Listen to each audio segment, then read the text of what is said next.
Salut à tous, c'est Axel de testmobile.fr. J'ai devant moi le Galaxy S3 qui vient fraîchement d'être annoncé par Samsung.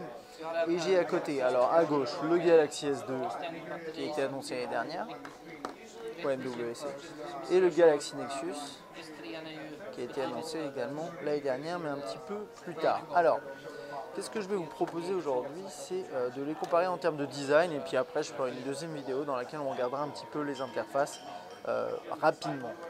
Alors, qu'est-ce qu'on a déjà? En termes de prise en main, c'est sûr qu'avec un écran 4.3 pouces sur le S2, c'est complètement différent, mais on se retrouve tout de même avec une bonne prise en main sur le Galaxy S3. Ce qui est intéressant de constater, c'est que malgré la taille de son écran, il est à peine plus large, voilà, vous le voyez hein, là, que le Galaxy Nexus qui a un écran 4.65 pouces, et pour rappel, le Galaxy S3 a un écran de 4.8 pouces, écrit ici, 4.8 pouces Super AMOLED.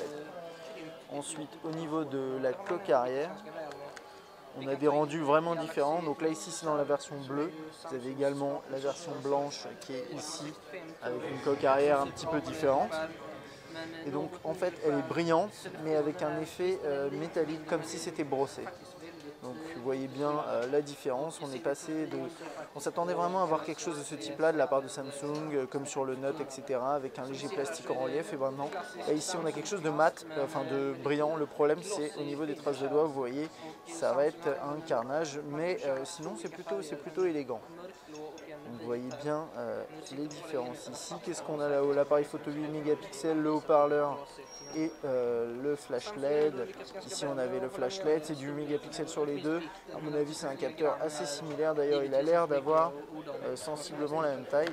Et sur le Galaxy Nexus, c'est du 5 mégapixels, il me semble. Je sais plus, je crois que c'est du 8, pardon. Mais bref, peu importe. Là, c'est pas un comparatif le spec, c'est voilà, au niveau du design. Et donc là, on a le flash LED ici. Voilà. Et comme on l'avait vu, on avait déjà vu des fuites de photos, de design. Effectivement, on a cette répartition des éléments avec le flash à gauche, l'optique au centre, etc. Les haut-parleurs ici sont en bas, là il est en haut, voilà. Alors ensuite, qu'est-ce qu'on a sur les côtés? Ça va aller assez vite parce que c'est plutôt classique, hein. Pour tout vous dire, c'est du classique Samsung. Pardon, alors de face, on a aussi trois caméras, les caméras frontales et les capteurs, assez classiques. Sur le côté droit, hop, on a le bouton on-off verrouillé, déverrouillé qui est sur le haut. Et moi j'ai les pins ici, là, les connecteurs.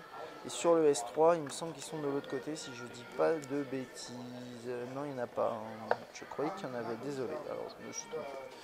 Voilà, mais il y aura quand même des options pour mettre dans un dock, et donc il y aura forcément des connexions, mais ce sera plusieurs en USB. On a le micro USB en bas. Sur le Galaxy Nexus, on a le jack et le micro.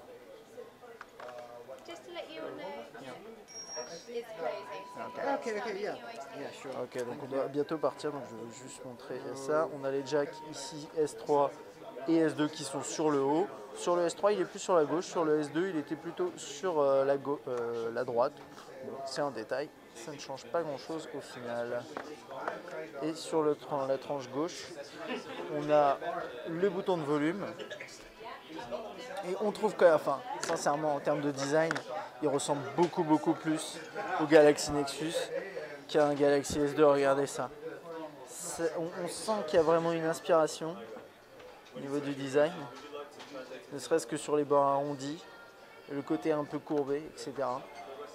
Ces deux appareils qui se ressemblent beaucoup, et c'est vrai que quand on avait vu les premières fuites, on s'est dit ça ressemble beaucoup au Galaxy Nexus. Donc voilà, ça c'était pour mon petit comparatif Galaxy S3, Galaxy S2 et Galaxy Nexus d'un point de vue design, hein, et form factor. Au niveau ergonomie, c'est exactement la même chose que sur un Galaxy Nexus. Sincèrement, j'ai vraiment l'impression d'avoir un Galaxy Nexus en main, juste un tout petit peu plus large. On appuie sur le bouton ici pour l'allumer, allumer l'écran. On a le jack là-haut, on a le bouton physique en bas. Il est un petit peu bas, du coup avec la taille de l'écran, ça va être compliqué de l'attraper avec le pouce. Donc c'est un appareil qui va être surtout utilisé à deux mains pour pas mal d'actions quand même. Et puis sinon pour le reste c'est assez classique. Voilà, je suis un petit peu déçu personnellement qu'il n'y ait pas de port HDMI, mais vous pourrez acheter un accessoire qui vous permettra, à la manière avec système de MHL sur le Galaxy S2, de passer en HDMI à partir du micro USB. Donc bon, ça c'est classique. Voilà. Bon, si vous avez des questions, n'hésitez pas à les poser sur YouTube ou sur testmobile.fr. À bientôt.